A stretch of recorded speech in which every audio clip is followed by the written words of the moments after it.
What's up, Canada? Great Northern Discussions. I'm your host, Kevin Tucker, back in the studio again. This time we're going down the Freedom Convoy memory lane. I just had Chris Barber in here, aka Big Red.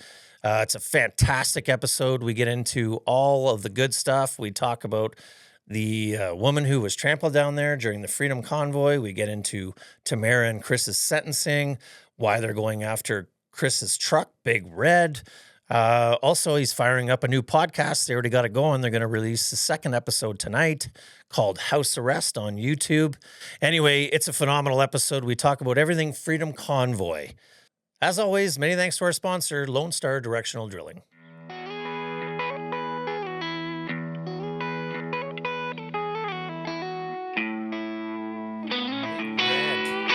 In the house. Welcome to the show, Ben. Thanks for having me. Appreciate it. Good to be here. Yeah, well, I had to reach out to you to first. Obviously, wanted to get you in the studio, but of course, 2 weeks in here, you're officially on your house arrest after sentencing. How you feeling, man? I'm good. As most people know, I'm on the family farm here, so I've got, there's about 2,500 acres that I can roam around. I have to be careful with what I do. Obviously, if the police show up to make sure that I'm here and I'm not here, I have to leave a note on the window or the door saying, hey, call me on my cell. I'm just out in the backyard. But a lot of miles of fences to check. And I do a little bit of hobby farming on the side. So there's fall, prep work to be done. And of course, I got shop and barns and horses. So there's, right now we're cleaning up the yard. I'm having a little bit of troubles finding a schedule. I'm allowed to work, so I'm allowed to leave home with the truck, but I have to have everything labeled out to what I'm doing for the entire week, where I'm going, the times I'm going to be there. And I'm finding that to be probably the biggest issue right now, but it's only 2 weeks into it, full weekend, I guess. So I'm working with my probation officer, meet with her on Monday. And she's got me down to notifying her twice a week now instead of once a week, which is really hard to schedule. I never know where I'm going in a week. Farmer could call with a broke down combine and I'll be on my way within an hour. And so that's just the biggest challenge right now. But I'm sure as time passes, she's going to get a better feel for how my life works. And I'll get a better feel for what she's responsible for making sure that happens. So there's a happy medium there. And I think we're hitting it. How is she to deal with? Pretty good, or?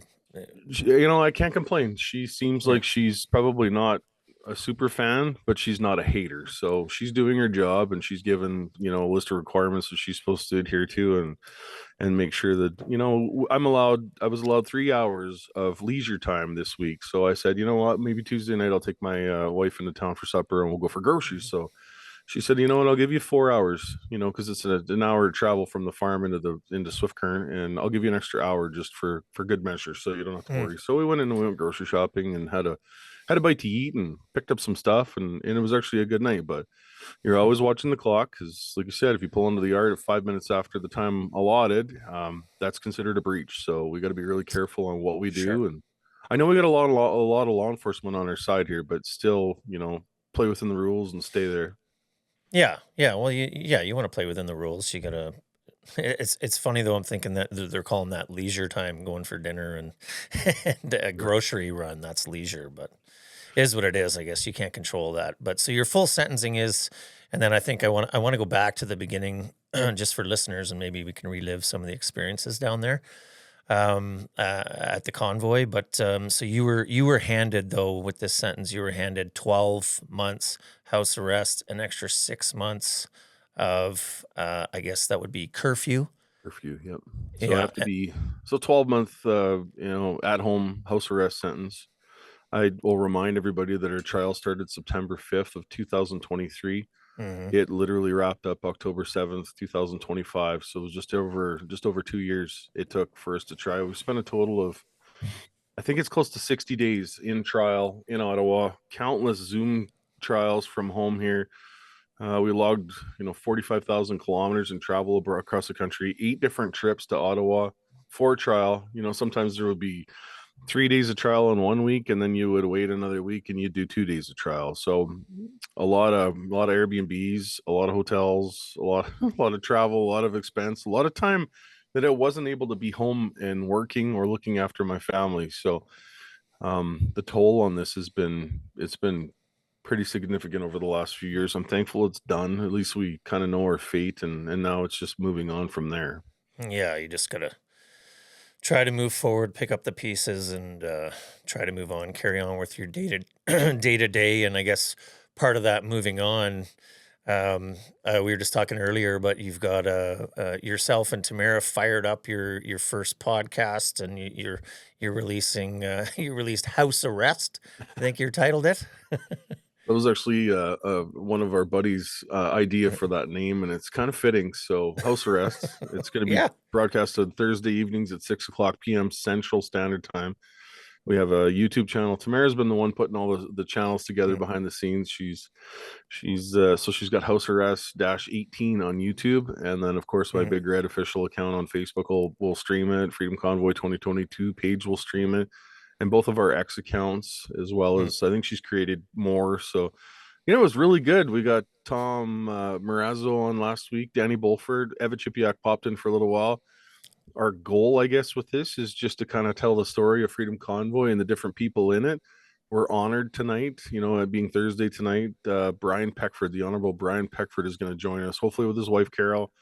They're in Victoria, British Columbia, or on the island out there. So, a lot of people have a lot of questions about what the charter, meant to us through COVID and how the government basically trampled on it. And Brian is the last living signature of it. So he's going to give us his opinion. And when you listen to Brian Peckford speak, he speaks with honor, and he holds a room really well. So I can't wait.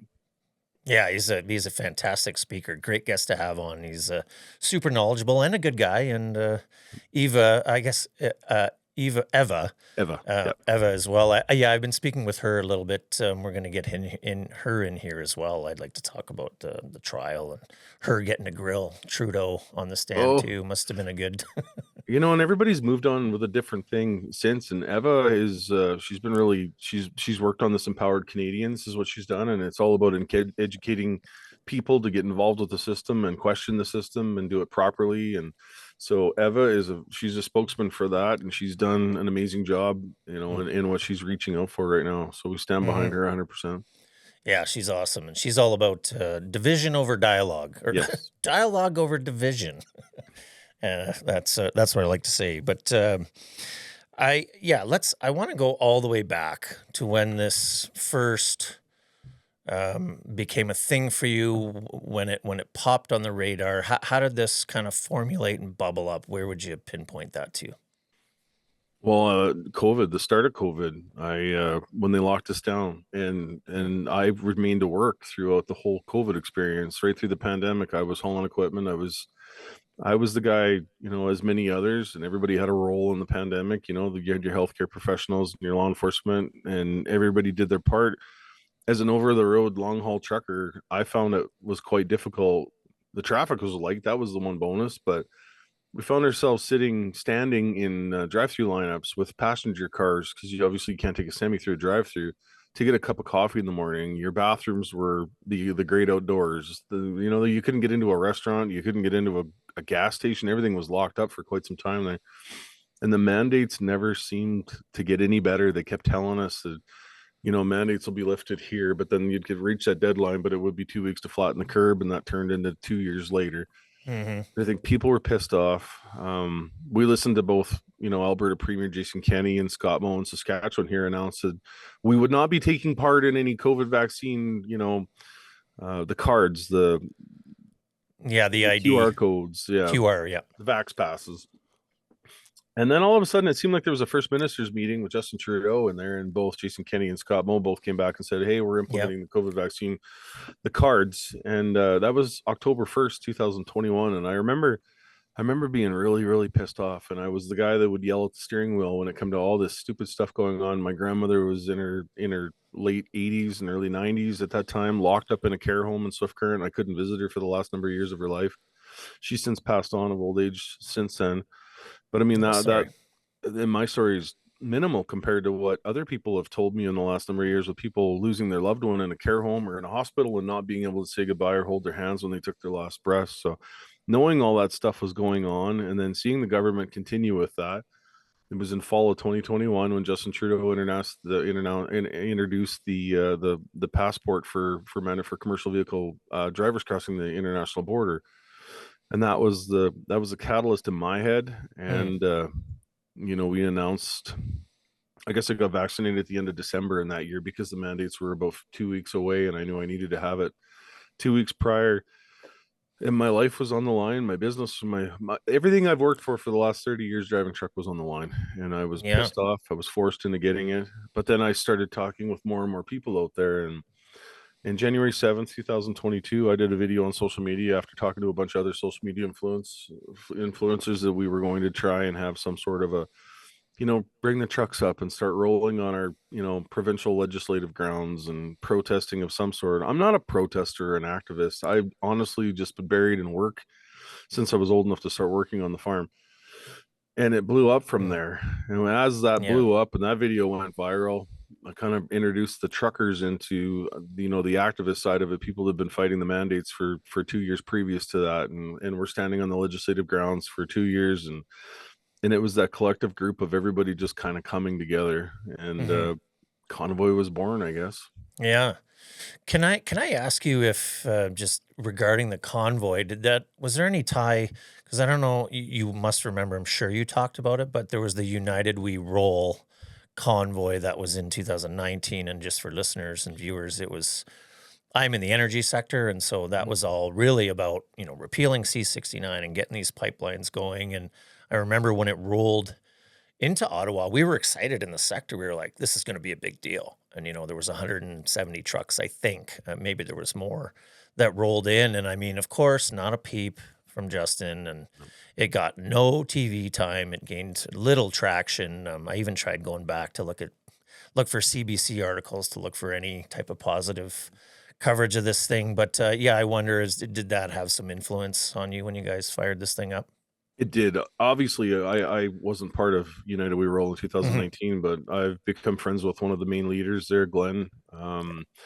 And right away, I was in contact with him and kind of giving us ideas and bouncing off of different things that he would do different, or things that he experienced. A lot of the players from United We Roll, some non-truck drivers, some activist side of it, were were so enthused with that whole um that whole thing that took place there with United We Roll, that was their focus on there going forward. Was, we need to do a convoy, we need to keep going with this. Mm. And until the COVID thing came along in the late 2021, when the mandates were never ending, I think that gave those people a little bit more power with. So Glenn, yeah, definitely an amazing guy. He did his part. He did not take part in this. Mm. He wasn't involved in going to Ottawa, but I spoke with him a number of times and went over different things, and he gave me some things to look out for and watch for. And yeah, so like I wasn't an activist at that point in my life, but I remember United We Roll. I remember them trying to do something. I remember how the government basically just ignored them, just like what they did to us too. Yeah, no, they sure did. They're really good at that. But so as you got going, yeah, could you ever have foreseen it becoming the big animal that it became, and how positively it affected, how polarizing it was? Could you have ever imagined that? Not a clue. I didn't know what I was up against when it happened. I've always said Mm. that too, that I'd become part of something bigger than I could have ever possibly imagined. Tamara and I, we talk about that from time to time. You're like, can you imagine where we were? Did you think in January of 2021 that we would be through the situation that we've just been through? And never in a million years would I have expected it. It was something that needed to happen. I don't think the government was going to relinquish any of the power and the control. I mean, we had provincial, lockdowns coming, border checkpoints in provincial border checkpoints, I should say.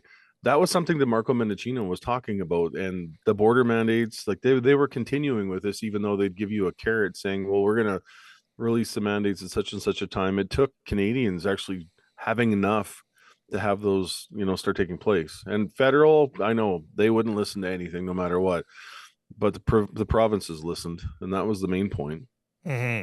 No, yeah, it's definitely the main point. And then, but as you got going, did you feel like, because it really grew as you from building this thing and let's do this, and then as you were traveling, I mean, you were picking up steam and picking up followers along the way.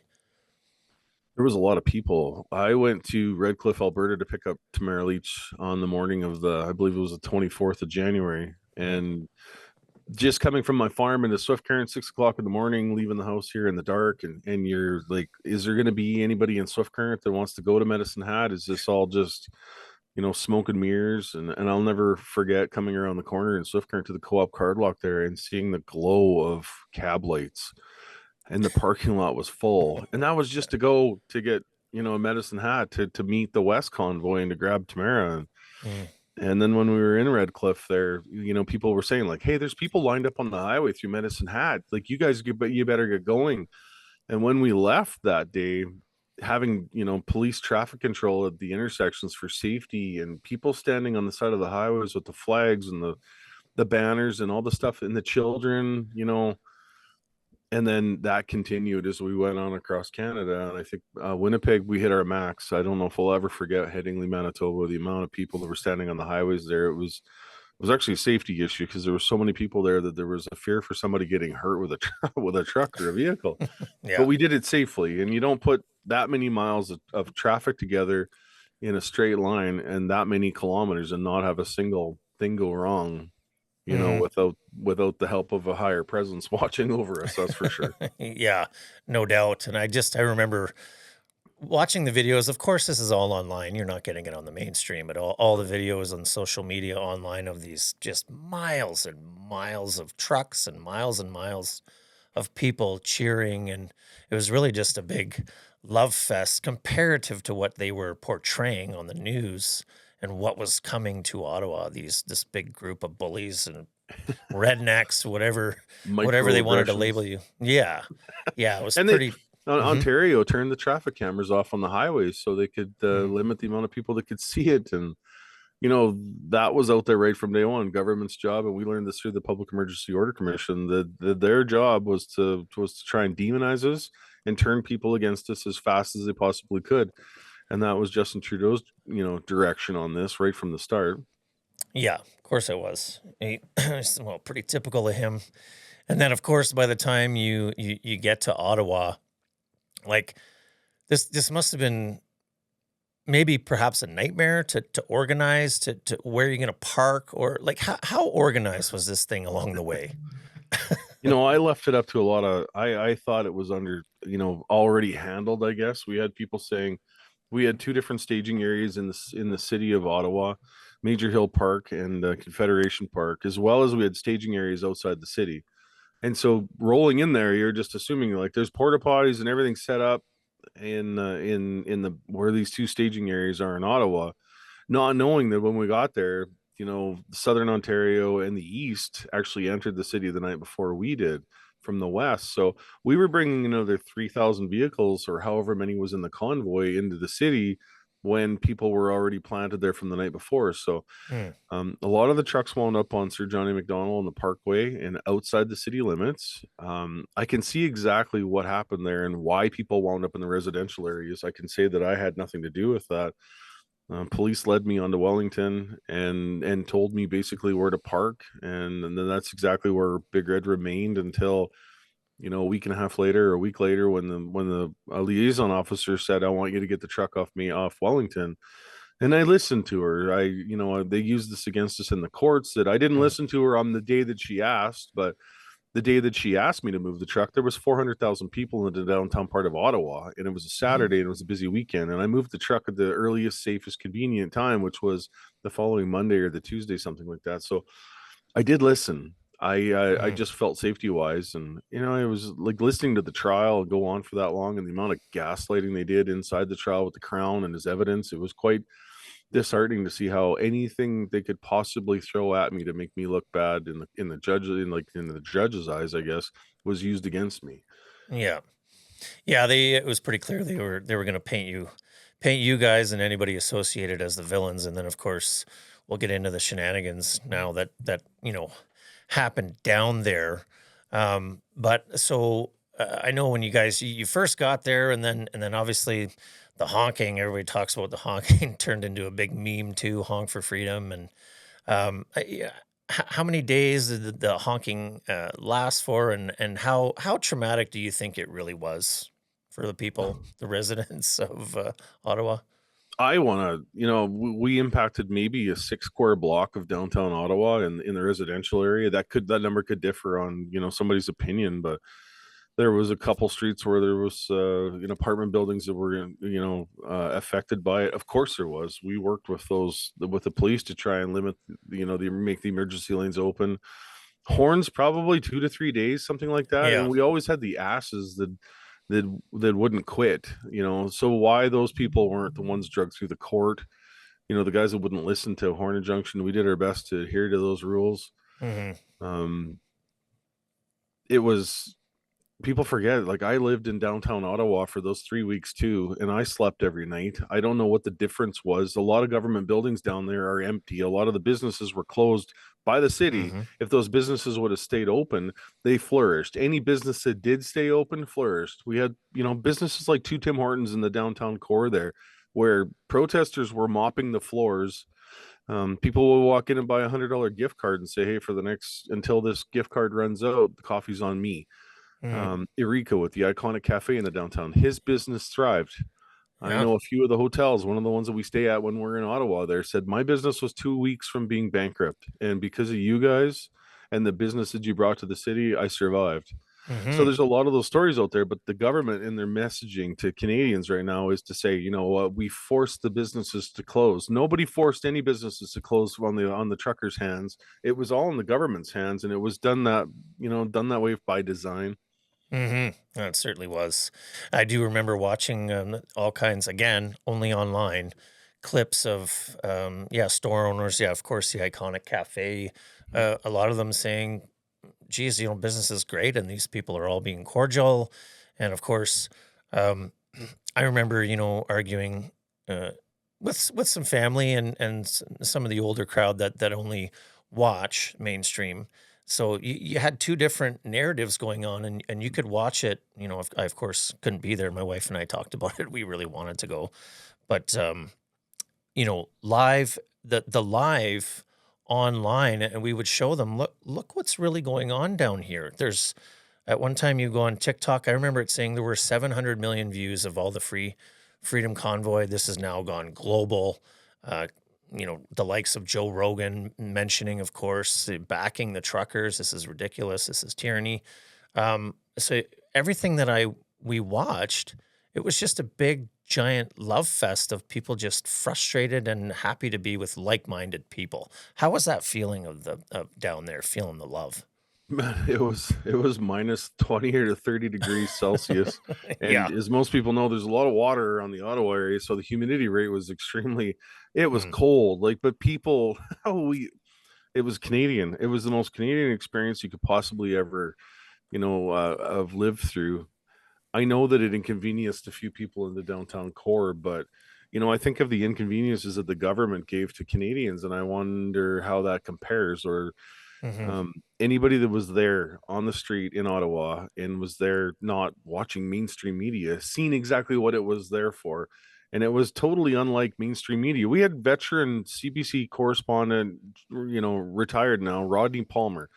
Rodney's been in media for his whole life. And Rodney came to Ottawa and he said, like, I'm watching this on the news right now, but I'm seeing this on live stream. So I went downtown and I interviewed, different people to find out, like, where's the white supremacists at? And, he interviewed African American people, and he interviewed a Jamaican man right off the bat.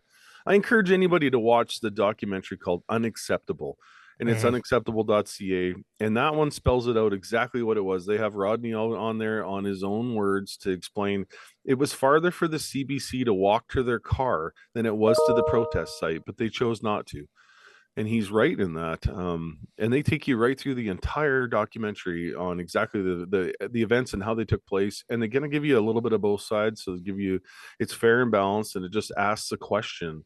You know, the truth needs to be questioned. Yeah, well, it always does, and that I feel like it really, we were already divided as a nation. Anyways, with the mandates and families were being torn apart and arguing with each other, and then you have this convoy that is, meant to really stand up and but also bring people together. Um, I remember specifically watching. I don't watch CPAC. I mean, I follow politics like crazy, but I watched.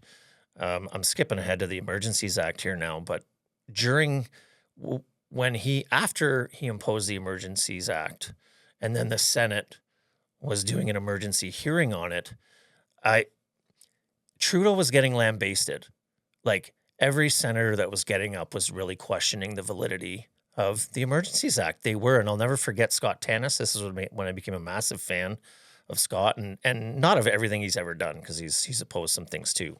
But he gave a phenomenal speech in there. I watched it live. I had chills, and he was just saying that this is just ridiculous. It's not acceptable. And I was like, they're going to squash this. The Senate was going to squash it for sure. And then he, of course, pulled. Yeah, he dropped. Yeah. Well, I'll remind people too, on February 13th, we'd struck a deal with the city to start moving trucks out of the residential areas onto Wellington. And that was our primary goal. We were wanting a conversation with either government or city or somebody that was going to help us resolve this thing without people feeling like they didn't, drove all that way for nothing, which is exactly what the government wanted. They wanted to ignore us. They wanted to demonize us. Yeah. And so what we were doing on the 14th of February was literally moving trucks out of the residential areas onto Wellington. But man, I think that just played into Justin Trudeau's hand too, because he thought, well, we can't let these guys win because they're actually moving trucks, and that's how we're creating all this divide right now in the country, by demonizing these peaceful protesters. And so he invoked that Emergencies Act just out of spite, and knowing full well, and he was briefed that we were working with city and we were trying our best to alleviate the problems in the downtown core. Mm-hmm. Yeah. And you did. And of course, yeah, again, they never reported on any of that stuff. No. I wanted to chat just a little bit about, I guess, Candace Zero. She was the woman who was trampled by the horse. What can you tell us about that day? What do you remember about it? Well, Candace was there protesting her Canadian charter right. She'd had surgery. She had some issues, so she had a walker. Mm-hmm. Everybody likes to say Candace is a grandma, like an old lady, but she is not an old lady. She is she's a Mohawk descent. She was there for the right reasons. Candace is very vocal. She's done a lot to try and get her story out. And watching police horses from the city of Toronto come through there, they too close to protesters. There was harm's way. I don't know in what world we live in when police think it's acceptable to run a team of horses with blinders on through a crowd of people like that. There was two people involved in that accident that day. The other man, I believe he's from Edmonton, and he's kind of gone quiet. Nobody really heard anything from him afterwards, but he is okay. There were stories that he'd passed during that, had a heart attack and passed. But Candace, to this day, her shoulder on her side here is still in pretty rough shape from getting run over. I know she's tried to file lawsuits, but I mean, it takes so much money to fight these people in court, and the government seem like they own the courts right now. Which is pretty much a proven fact by my experience.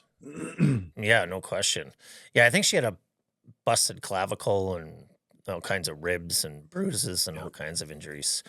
And what else? I would just want to talk a little bit more just about your experience down there. Was it, bouncy castles and it just, what's that? Ice hockey. We had hockey. Ice hockey. So were you, when you were walking around, talking with everybody, from what we were seeing, again, it was really, you were trying to keep everyone in line and make sure everybody's behaving, and especially, after the horns were done, let's just have our party. Like, how was it kind of managing or staying on top of the crowd there? Well, I guess I rented a vehicle from one of the rental car places in Ottawa because I lost about 20 pounds walking around the city there as much as I did, and there were certain places that we couldn't get to. So I rented a car, and we accessed every part of that city via that car or by walking. So these stories out there from the people in Ottawa saying that the streets were completely 100% gridlocked, they were inconvenienced. There was definitely ways to get through the city, to get around the city. I never I never had any issues other than police barricades. I mean, the police put the big concrete barriers up all over the place.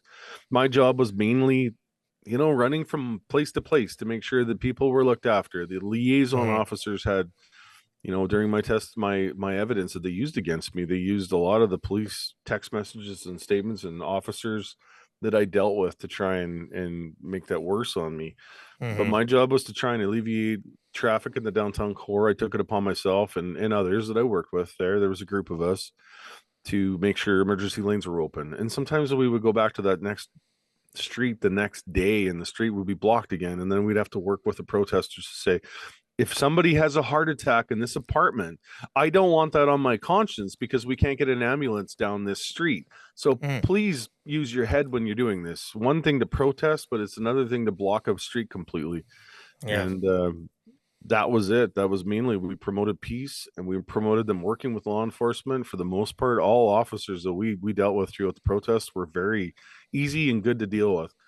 Mm-hmm. As the protest grew towards the end, when after Trudeau invoked the Emergencies Act, you could see those officers that we'd worked with for 3 weeks be shuffled back and replaced with ones that they picked out of the dirtiest places in this country. They Yeah. headhunted officers that, were teased into thinking they were going there to jackboot, Yeah. these evil white supremacists.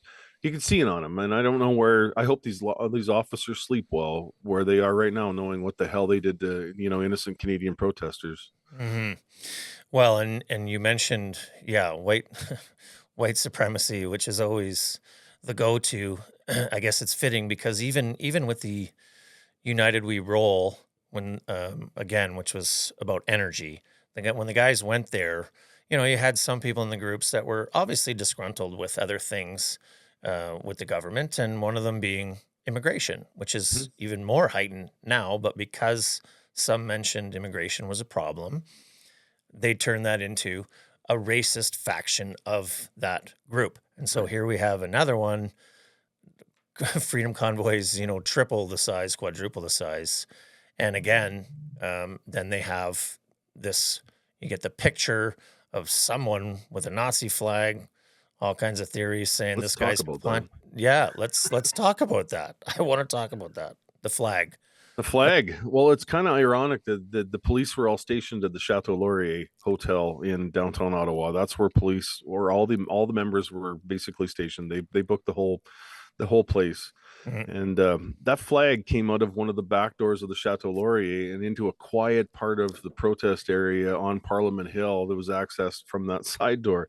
And it just so happened that Justin Trudeau's private photographer happened to be there at the minute to get these still Mhm. photos of this flag coming out. So, in my opinion, there is somebody in the downtown core of Ottawa within maybe the government or the city or law enforcement that has a brand new Nazi flag folded up, stuffed in a closet somewhere. Because Mhm. that wasn't anybody that I associated myself with, anybody that attended in Ottawa in the protests. That was nothing to do with that. And I 100% firmly believe that was a government plant. Yeah, there Yeah. was F Trudeau flags all over the place. Actually, one of the Sure. surprising moments, as soon as we hit the Ontario border, I think I've seen more F Trudeau flags in Ontario than I did in the prairies here, which Yeah. was surprising. I thought we were going to get to like a, no support in Ontario, but turns out, the majority of Ontario is actually conservative on the rural bases, but it's Yeah. the GTA in Ottawa and, Yeah. the major cities that are Mhm. the liberal strongholds. So Mhm. yeah, that one was, if somebody flew a Nazi flag anywhere else in this country, I'm pretty sure RCMP would be, arresting somebody for hate. But in that situation, it was just used as a decoy to try and make protesters look bad, and then it was forgot about as quick as it was. Nobody looked into where that flag came from. Nobody looked at the people associated with, and I Mhm. think that's just yet another example of government just out to hurt and demonize people. Yeah, and it's a lot of some of the theories where it was a photographer. They were zooming in on the face of this guy. I can't recall the name right now, but he was a photographer. He was a known guy, and Mm. I don't know if that was ever found out, but of course it didn't make the mainstream either. What about also just I remember the uh, desecration or the painting or people um, pissing on a statue down there and I remember the cleanup of it. What are your thoughts around that too? Where did that come from? There was a story of a young lady who was obviously intoxicated, and not associated with Freedom Convoy, dancing on the war monument. Mm, And as most people need to know, that we had so many vets involved, Canadian military vets, in every form of veteran was there, and I stood with them proudly. That was a proud moment. When that happened, obviously it was learned later that she had nothing to do with Freedom Convoy. She was just drunk and acting like an ass. yeah. And so the government erected gates around the war monument, and then it was later on that the vets actually, and I was there that day when we took the fence down, and then the vets stood guard. They put a little heated tent in the corner, and they stood guard on that 24 hours a day throughout the protest to make sure that it was done peacefully. As Yeah. far as the desecration or the urinating on a war Yeah. monument, I never seen that. There's no footage of anybody ever urinating on the war monument, and there was a lot of dogs there. So if There somebody wanted to was. stop Yeah. and think, was it a dog that urinated on it? Because I don't know anybody, or nor would I stand with anybody that urinated on the war monument. In my Yeah. mind, that was yet another add on to the try and misinformation that they were trying to pile onto us there. Hmm. Well, because I thought, just for this sheer size of this thing, I mean, it was incredibly peaceful. We Yeah. always talk about it for the side because you're always going to get bad characters. Doesn't matter what group. I mean, let's look at the Palestinian. Look at these protests right now. Far more violent, far more chaos, far more damage.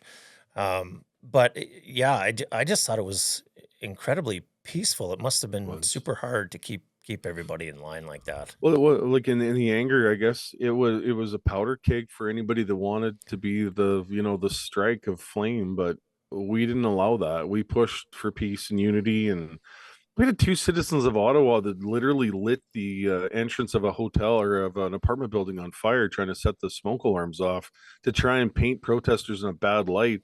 And one would think when you have a fire in an apartment building, the first phone call would be 911 to the fire department. But no, it was to the media to tell the media that the truckers were trying to light an apartment building on fire. And then it came out afterwards that that wasn't in case. Were these people charged with trying to arson or trying to ignite hate? They were not, but it was proven later on that they had nothing to do with convoy, and they did that basically just to try and paint protesters in a bad light.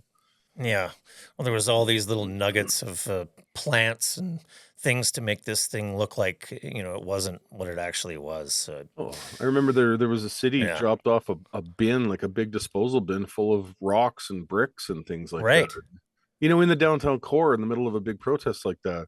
They were trying, but we wouldn't give that to them. And we made sure we were clear on that right from the start. If you don't want to be here for peace, Mm, then leave. We don't want you here. And we had a code of conduct that we had people sign. We mm, had team meetings every morning. There was a meeting for the road captains, we called it, and every street, every parcel of people had a road captain that they spoke with, and then that went back to the main people, and then we tried to mm. police ourselves and make sure the people were safe right from the Yeah. start. But the government's messaging was obviously to demonize us right from the start, and then you're fighting legacy media.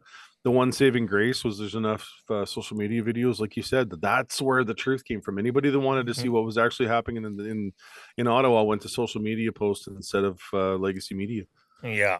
Yeah, it was a godsend to have all those videos. Of course, it still didn't work in your favor personally, but I think obviously it spawned globally. I mean, you got so much admiration, and I mean, you've got a massive following. I was looking across, all your profiles, well upwards of 300,000. So you're not this hated redneck Nazi No, that they try to paint you as. It's ridiculous. But how do you feel?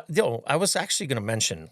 Um, People have to remember too that while this was going on, the rest of the world was opening up, and we were locking down even harder. So it was like we're in Canada watching everybody get back to life, yeah. and we were clamping down harder. So I just feel like it was the right time to do it. It really And was.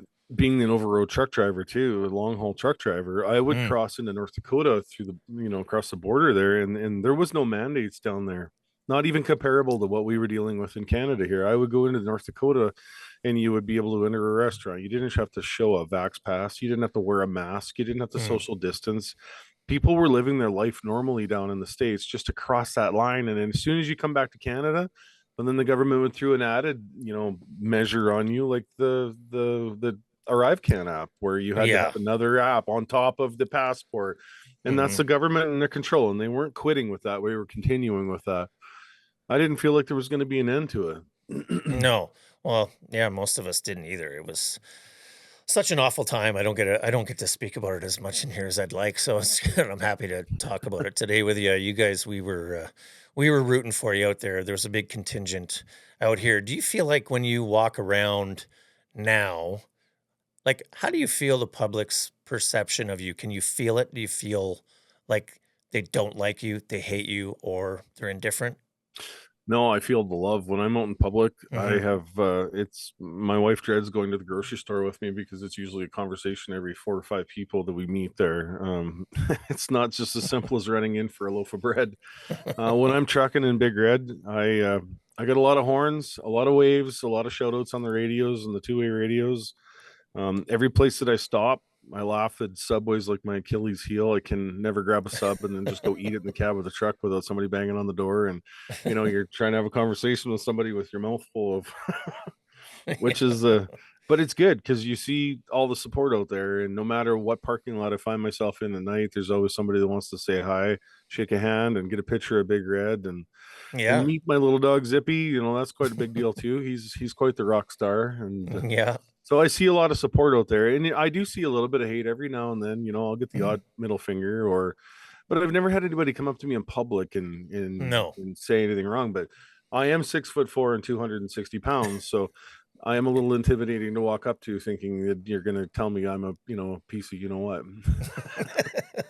Yeah, they're gonna think twice about it for sure. Yeah. Do you think there's uh, do you think there's a difference in ideology or maybe the way we live in the West versus Ontario? Because I mean, first of all, like you said, you were surprised at the support in rural. Well, that's where all the support mainly is. But do you think we're that different? Because it did originate from the West, and I feel like we think differently out here. But what do you think about that? I believe there's a disconnect there that I don't think can ever be managed. Mm, When I seen the amount of support on convoy and seen the amount of people standing us on the highway and promoting the flags and the mm, signs and just Canada and peace and unity, I believed in Canada at that point. And my experience in the last 4 years since convoy, 3.5 years, has been kind of an eye opener to see exactly how much control Ottawa has over the West and just how different our beliefs and our ideals are. And I became a little bit more of a fan of independence from. mm. I wish we could just separate from Ottawa. I think Ottawa is Yeah. actually the problem with this entire country right now. And Mm, I think once we got away from that, I think that this whole country would thrive. The policies, the bureaucracy, and the lobbyists just have destroyed this country. It's gotten too far. So I'm really hoping that we can draw out some sort of independence for the West, Saskatchewan, Alberta, maybe northern BC, some of mm, Manitoba, and that goes to a referendum. I never mm-hmm, thought I'd be saying that, but I've lived it the last 3.5 years, lived this exactly what's wrong with this country, and it centralizes itself around the city of Ottawa. mm-hmm. And just if you look at the city of Ottawa symbol, it's pretty evident. Once you see it, you can't unsee it. I'm not sure if you know what I'm talking about, but it's basically three sixes making an O. And that, Right. like Yeah. I've said, once you see it, you can't unsee it. Mm-hmm. No, it's a good, it's a perfect way to put it for sure. Yeah, I've never thought of it that way. Yeah, that hits close to home for sure. Because I feel the same, and I'm in line with you there. I never thought I would support separation. I was always keen on it. Like, that's interesting. Like, yeah, maybe we could. And then, yeah, over the last 6 months, I finally was, you know what? We need to separate. We need the vote, or at least a vote at minimum. And they're going to do everything they can to stop Oh, it from going to a referendum. I'm sure Keith Wilson would have more information on that. But he is a good guy to talk to about that. I believe, what is it, the 25th of October here, Edmonton? yes, He's going Yeah, to be that's one of the speakers. So yeah, just for people to, yeah, there's spearheaded by the Alberta Prosperity Project. They're having a big gathering up there in support of separating October 25th. So yeah, get your asses up there for sure. I'd like to go, but it'll just be me and my daughter. Maybe I have to haul her up there 'cause my wife's taking off. be a good time. You know what? Yeah, One of the things that I find that's discouraging too is the legacy media and the government, federal government, is trying to portray this as like a 51st state kind of a thing. And right. under no circumstances do I support joining the US. I No. admire the US. I love being neighbors to the US. I have a lot of good friends in the US, but I don't think the Western Canada needs to be, we have everything we need here for resources. We could have our own trading partners with the US and work probably better with the US than what we would with Eastern Canada when it comes to natural resources. So why would we want to wreck that? Or, Canada still needs to remain in some capacity, but right Hmm. now it feels like they're just milking us dry is what they're doing, and it's killing us because I live on the farm. If I come out my door at 2 o'clock in the morning and there's a rabid coyote attacking my dogs, the federal government in this country wants me not to own a weapon that I can defend myself or my animals with. And that's just not an option for calling, law enforcement at 2 o'clock in the morning, expecting them to get here in 15 minutes. It'll be 2 hours. Yeah. Yeah.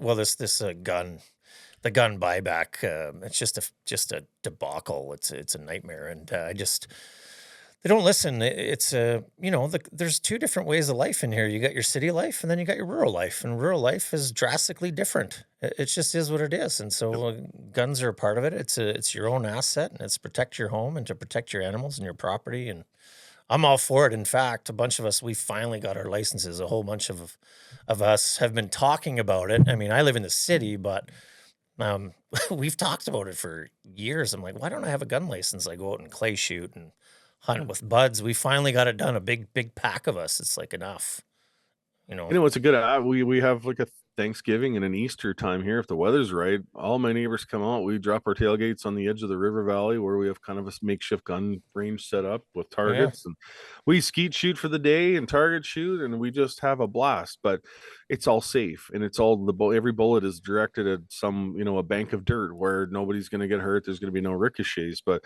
Hmm. we're the innocent gun owners here. We're not the criminals, and I wish the government would start figuring that out, that they need to focus on the criminal activity instead of the legal gun owners. Hmm.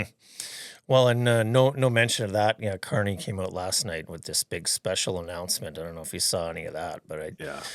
really what I got out of that was more climate BS, because he mentioned Canadians are going to need to sacrifice, which is what he's talked about in his book. We're going to need to uh, have a lower expectation on how we want to live if we want to save the planet, which I think just scares the living shit out of me.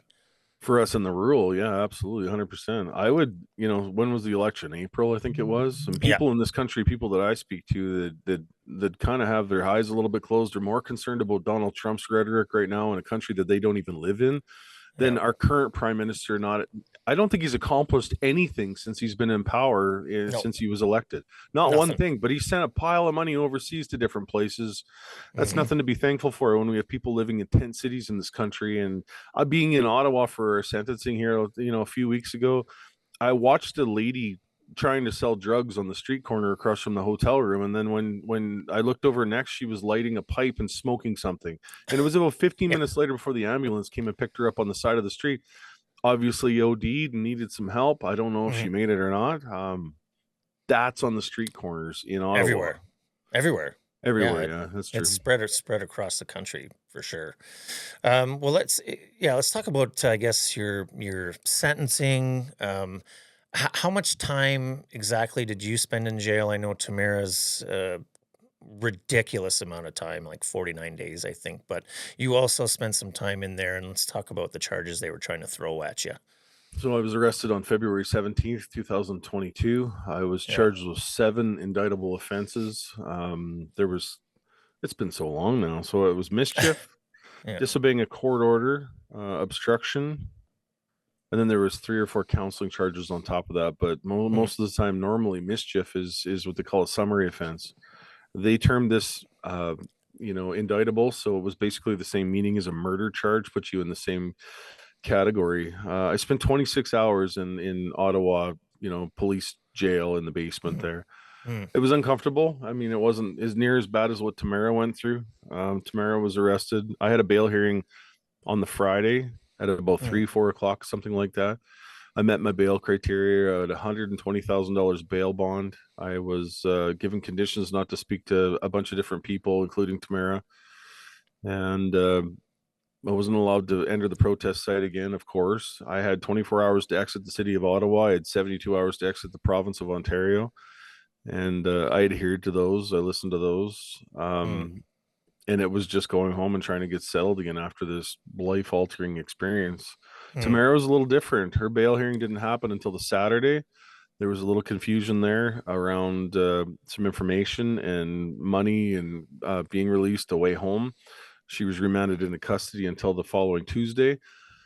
And it seemed like either somebody got to the judge in that time. The lawyers kind of said to me quietly, they said, I think you slipped through the cracks. They didn't realize who they had when you hit your bail hearing. And by that Tuesday, when Tamara went up for her bail hearing, they obviously knew that. So they remanded her and kept her in custody. She was in custody for 19 to 20 days at that period, was then Yeah, released and sent home, and was issued the George Jonas Freedom Award through the Justice Center for Constitutional Freedoms. Attended the ball that night in a room yeah, full of lawyers, and the Crown prosecutor actually said that I don't want you to go to that, because if you do, I'm going to find a way to get you. And this Crown is one of the most vindictive, unbelievably, I'm going to leave my words kind of quiet on that because there's pending lawsuits and on both yeah. sides, Sure. Tamara and I, but he's Whatever you got to very do. ruthless, and he's very much, in Justin Trudeau's back pocket. Hmm. And so he then, a photo was taken of Tom Marazzo Tamara with a room full of lawyers, and he breached her on that, put a Canadian wide arrest warrant out for her. She was picked up in Medicine Hat. Ottawa flew 2 homicide investigators from Ottawa to Calgary to pick her up, where they shackled her, didn't just Yeah. handcuff her, shackled her and led her in a wheelchair down the airport, brought her back to Ottawa, where she spent another, I think it was 49 days in total she was in there. And I Hmm. mean, we're talking And some still isolation too. Like, 2 weeks of isolation in a solitary confinement because she was unvaccinated. So she's probably one of the strongest people I know. She is one yeah, tough cookie. When you she's tough. meet her in person, she's not very tall, she's very tiny, but there's a power that's within her that's unmatched. So Mm-hmm. she's yeah, it was Yeah. my experience was a lot less than what Tamara's was. Hmm. And how were how are the police? How are the officers there too? Like, did you have? There must have been some that were Oh, on our side, on your side. Like, there must have been. I you know what, to this day I can't say I met a bad police officer or dealt with a bad police officer. I know that one of my liaison officers testified against me in court, and she obviously doing her job and following the Mm-hmm. protocol that she needed to try and demonize me, I guess, even more. But I had a good experiences with her. We were there protesting, what people wanted us to stand for. And even in the courtroom, my father was out there for sentencing, and we were standing in the lobby getting ready to wait to leave. The mass reporters out front of the door, so we were kind of taking our time and getting ready for that. And one of the officers over there, he said, "Hey, I said, be safe. It's been pleasure talking with you." And my dad said something to him, and then he said, "You know what? I got to tell you, we've been around your son a lot here, and he's always shown a lot of respect towards us, and we really appreciate him." And we shook his hand and said, "Be safe and have a good day." But I haven't had a bad experience with law enforcement. Mm-hmm. I've been pulled over by RCMP members in the country, and had private conversations when the dash cams or the body cam has been turned off. Mm-hmm. The messages that I've got from them all is basically been, we support you 100%, but if we speak publicly about that, we'll be in deep Yeah. shit when it comes They'll to be to the Yeah, they'll be. management. So I've always respected that, and I know they're in a bad position. Yeah, they'll be. Yeah, they get crucified for that. And I 100%. mean, you know what? You're a good old Sasky boy. Of course, you're gonna have your manners and look him in the eye and shake him in the eye, and you're not gonna cause a scene, and you're not this big shit No, disturber that they want to turn you into. I told my son that for years. I'm like, you get pulled over by the police, the first thing you do is show respect. You answer their questions with no, sir, yes, ma'am, no, ma'am. Yeah. And you will get the respect in return that you give. And he's had some good experiences as well. So I've always done that. I don't hate law enforcement. I've never, No. I've always been my best to try and work with them. Of course, you get the bad one every now and then, but that's every walk of life. You'll find the bad apples in every crowd, right? Yeah, of course. They're always there. Yeah, I'm the same. Anytime I get pulled over all the time. My wife laughs, and I just I grab my grab my shit and I have it waiting. And I was like, I was speeding. I know I was. I'm sorry. You got me. I'm an idiot. my fault. I got my Well, last speeding ticket a couple years ago too. Same thing when he walked up to the window. I'm like, I wasn't looking at the speedometer going down a hill. I yeah, am in wrong. Hand me my ticket and have a great day. I deserve it. Yep. So now there's the other issue of your truck. So they're trying to seize your truck. Where are we at in that stage of the game? And that was a hard one to take. I was on a Zoom trial and the Crown announced the application for forfeit on the truck, and that was a day that I was working, and I told my lawyer, I said, I have a load to haul and it's Zoom, so I'm going to be in the cab of the truck when I'm on this load. And for me to sit there in the cab of the truck watching the Crown spill out his case for forfeiture on the truck that I've owned for, well, this November, it'll be 22 years that I've had that truck. I've put 303.4 million kilometers on it. I've raised my children in that truck. I've put a dog to sleep in that passenger seat. It's been my life, and it took part of a protest, and they feel, so entitled that they have to now destroy that. They don't want to auction it off. They want to destroy it. Think about that, Canada. Just stop and think about that for a second here. The viciousness and vindictiveness of this Crown is absolutely second to none. I've never seen it in my life. Just the amount of hate, and we find out that it's coming from the Ontario Attorney General's office in Toronto, and we've actually got the lady's name, and her boss would be Doug Ford. And so, if anybody thinks out there that Doug, just because he dresses in a blue suit, means he's conservative, I don't see it one little bit. I see that guy as he's just a liberal pawn, is all he is. Yep. And Yep. he's Agree. he's directing this. So the next hearing right now is November 26th for the forfeiture. My legal counsel in Ottawa was representing me, and we kind of spiced it up a little while ago here. We brought in Brendan Miller, our lawyer from the POEC. It's cost a bit of money. My parents have a vested interest in Big Red. My son has a vested interest in Big Red because he's a 50% business owner with CB Trucking, our company that we own together. And so Brendan's kind of walked in there, and he didn't just throw a wrench at. He manhandled it, and he's raised a lot of questions, and he's asked a lot of we need answers from the judge. We need her to make some rulings on this, because this has never happened in Canadian history, where one province has tried to forfeit a piece of equipment allegedly used in a crime 4 years later and was not confiscated at the time of the alleged crime. That's never happened. They're making case law right now. So I'm scared for the amount of stuff that's been doing the last number of years, because the Crown has actually created new case law to find us guilty of the charges we were at. If this forfeiture goes forward, they're creating even more, and it's a dangerous precedent. And what is the justification for it? It was used purposely to obstruct. What is the point of taking your truck away? It is the symbol of a movement that the government does not approve in. A symbol. And meanwhile, it's your livelihood. It's your When was the business. last time a government was taking symbols of a movement away? I think it was in, what was it, China? Maybe back in. Yeah.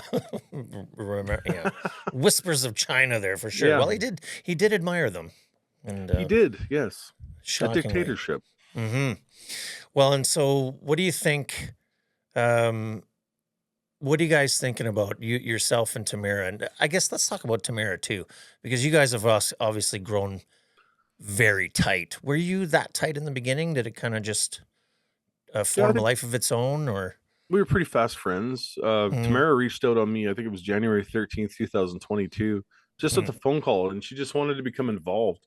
And she phoned at that perfect time when we were looking for someone to set up social media accounts and be some sort of a spokesman or a voice. Tamara's original thought was she was just going to stay home, and she was going to run everything from home and make sure things were looked after, get a GoFundMe going and get, I was never a fan of the GoFundMe. I think that brought more attention I guess, and put more of a target on her back when it come to the Mm-hmm. federal government. Mm-hmm. But Tamara we were fast friends. In our times, our spouses, my wife, Tamara's husband, we're usually, if one of us is together, we're together. Usually the spouses are usually just off camera somewhere. They're both shy around the camera. They don't want to Yeah. be the center of attention. But we Hmm. spent a lot of time together previous to that. They're, Yeah. yeah, good people. Well, you guys you formed a lifelong bond now. It's like you've gone to war together and you're still, I guess, kind of in the throes of it a little bit because you're now serving your sentences, Yes. right? Um, yeah, I was going to also just get back a little bit with your show and the house arrest. Yeah, what do you hope to accomplish with the show? I know you mentioned just spreading the word, but I think what you're going to find is the more you talk about it, the better you are going to feel. It's going to be therapeutic for you, but then you're going to get to share with the world everything that you guys went through down there. We will. We got a lot to talk about, and that's I have a book here that I've been journaling in right through the start of the trial, right till the end, and I don't think Mm, I even put the last entry in it just because of the impact of the day and the amount of people. But we've been through a lot of trauma in the last few years, just with the amount of stuff we've been through, and it's something that I kind of think about from time to time. I'm like, tell me how a 3-week protest to inconvenience some residents in the downtown core even comes comparable to what we've been through in the last number of years. We have a $300 million lawsuit on our tails right now from citizens of Ottawa mm-hmm, via Paul Champ, the lawyer in downtown Ottawa, and his lead plaintiff, Zexi Lee. I'm dealing with the forfeiture on my livelihood. The amount of time I've spent away from my family, my mm, parents. My parents are in their 70s now, and that was a lot in the last few years of travel. And now this 12-month sentence and a 6 months curfew mm-hmm, after that, community hours of to do 100 community hours. Thankfully, I'm setting it up right now where I can serve that in my home community of the little village that I live nearby. Um, perfect. the Yep. amount of stuff, yeah, and I mean that's something that we did anyway. I belong to the volunteer fire department in our little village here, so Mm-hmm. I'll go over sweep the floor in the shop of the fire hall or service the trucks or whatever I got to do. It's been a lot in the last few years, but I think going forward, talking about the show, Tamara and I want to tell those stories. There was a lot of people involved with Ottawa. There's a lot of individual stories that have never hit the media, have never hit, the audience that they should hit. And our intention is to show those stories, and having Brian Peckford on for the second show is going to be absolutely amazing. But after that, we have so many people because there was a protester on every corner that everybody has a Mm. story, and we intend to tell those stories and keep pushing that narrative forward, the narrative of the truth. So we look forward to that, and it's growing. I think on YouTube, I think we're over 2,000 subscribers now, and Yeah. social media following, and we'll link all this stuff. I haven't been able to figure out how to link my TikTok to this yet, but No. I have a few hours to do that yet before we start. Yeah, you'll figure that part out. Oh, I think it'll explode for sure. Even just, hey, you know what? I think even people that disagree are going to tune in to see these racists talk and find out how nice and lovable you guys actually are. I I did a think, podcast last night with another guy, yeah. Nico from out east, and I Hmm. didn't know this, but when I entered the podcast room, he actually has his co-host is actually a liberal, a non-woke liberal that Huh. votes liberal and thinks on Yep. the other side. And I thought, was that ever a wicked idea to have? Have two opposing sides hosting a show together and having guests on there, and that's what we've lost in this country. For the last Yeah. number of years is the art of dialogue, the art of debate. Hmm. Where you could get along and still, disagree to agree to disagree. I think we've lost that. We don't have that speech anymore. We have for sure. It's I say it all the time. We don't just talk it out. Don't throw a hissy fit. It's okay. I can disagree with you and still hang out with you and be a pal. In fact, my neighbor who I talk about all the time, he did vote conservative for the first time in his history this year. Yep. But he does lean the other way and we have great debates and he's like, "Hey, can I pick your thoughts? What do you think? How would a conservative look at it this way?" And sometimes we argue, but we never get heated. And he's a fantastic human. I don't care. He doesn't have to agree with everything I agree with. That's fine. Right.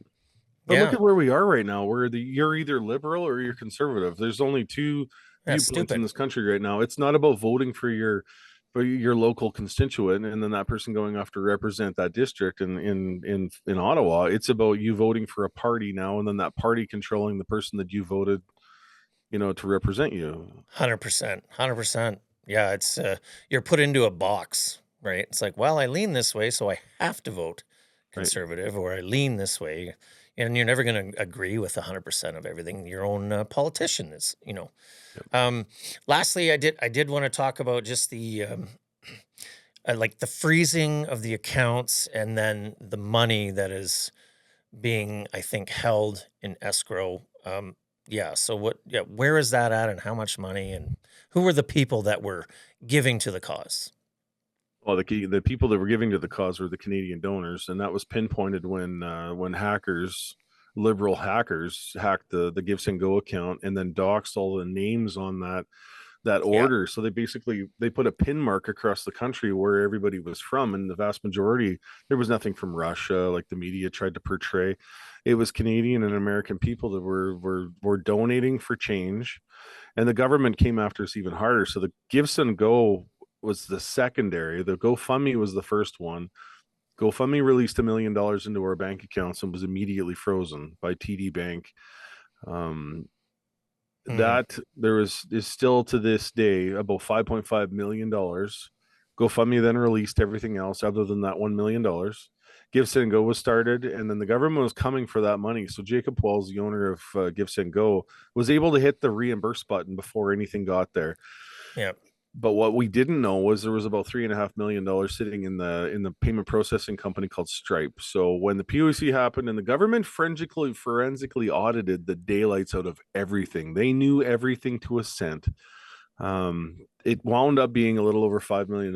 I don't know what it's sitting at now because, of course, it would grow in interest. But Mhm. as it sits right now, there is literally 4 levels of freezing on that escrow account. We had to relinquish that money to the courts in order to have our bank accounts unfrozen. My bank account was frozen for 3.5 months because of the EA and the Emergencies Act. My corporate bank accounts were frozen, as well as my joint bank accounts with my wife, credit cards, Mhm. obviously.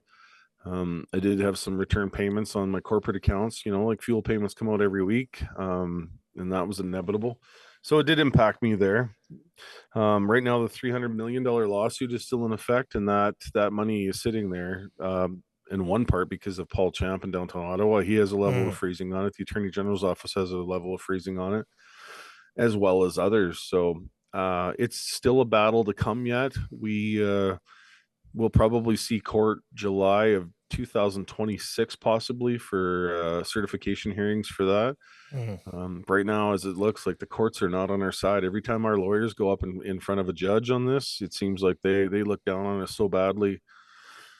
It doesn't seem like it's fair. It doesn't seem like the courts are even, open to No. seeing the truth anymore. But we keep fighting regardless.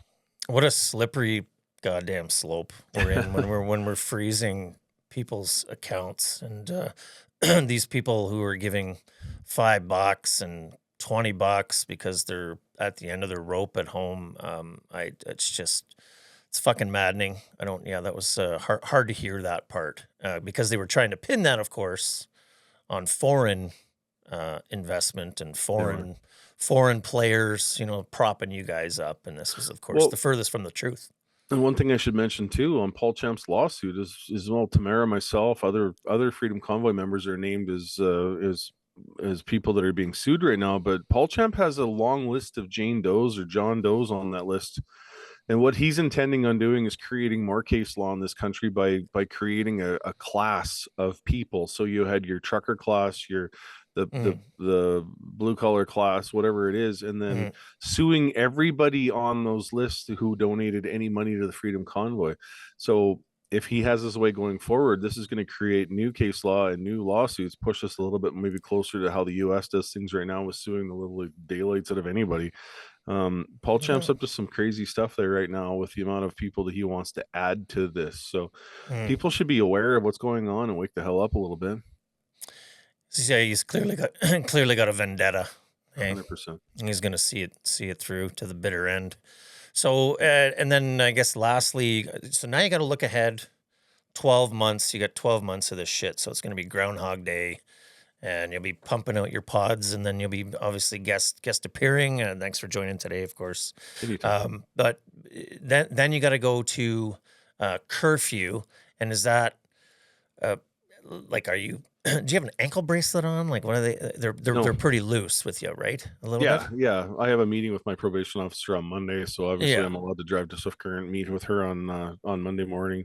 Yeah. No ankle monitor. I'm on the family farm here, so basically it was always explained to me is if I'm here, I don't have anything to worry about. But if I'm not here and the police show up to do a check on me, then there's hell to pay. And so just got to play by the rules. And 12 months of that, then the curfew is like I need to be home from 10 to 5 a.m. So it'll be basically 2027 April, somewhere in there, before I see any of my rights and freedoms again. And now, of course, I have a criminal record, being found guilty of 2 counts. 2 out of 7 isn't bad as far as I'm concerned, right? Like we did all right there. Yeah, you did pretty good. Can you? How does that affect you with the border?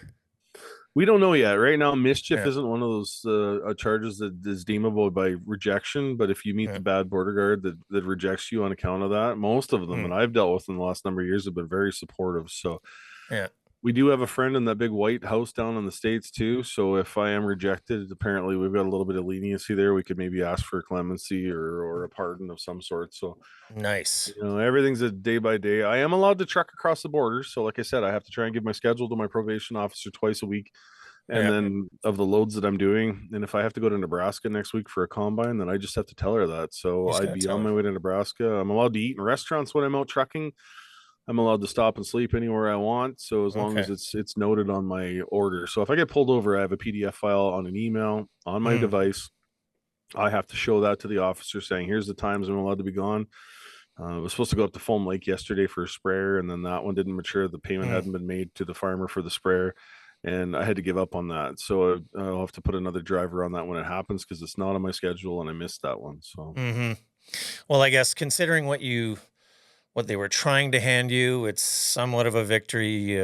From 7 years for yourself, or 7. They were looking for 7 for you and 8 for Tamara. 8 for you and 7 for Tamara.